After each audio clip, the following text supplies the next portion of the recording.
আমরা যেটা দেখতে পাচ্ছি এটা হচ্ছে একটা ওপেন সারফেস, যেটা হচ্ছে ফেয়ারফেস বলে।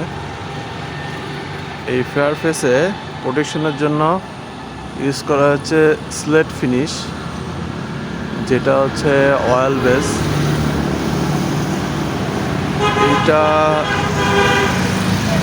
ইউজ করা হচ্ছে মূলত গ্লোস প্রোডাক্টটা, অর্থাৎ স্লেট ফিনিশটা দুই রকম হয়ে থাকে, একটা হচ্ছে স্যাটিন আর একটা হচ্ছে গ্লস।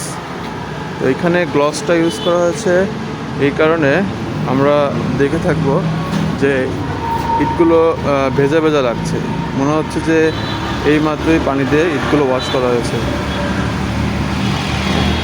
আমরা এখান থেকে সাইড থেকে গ্লসগুলো দেখতে পাচ্ছি।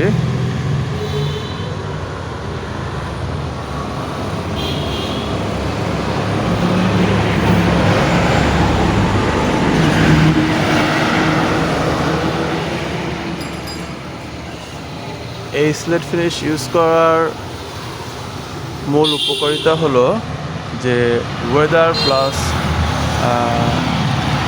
ডাস্ট, ওয়াটার সব কিছু থেকেই এই সারফেসটাকে প্রোটেক্ট করে, এবং যাদের ফেয়ারফেস রাখার ইচ্ছা আছে তারা ফেয়ারফেসটা রেখে এই ফেয়ারফেসটাকে এই স্লেট ফিনিশ দ্বারাই প্রোটেক্ট রাখতে পারে, এবং এটা থেকে পানি বা ডাস্ট কোনো কিছুই এন্টার করতে পারে না।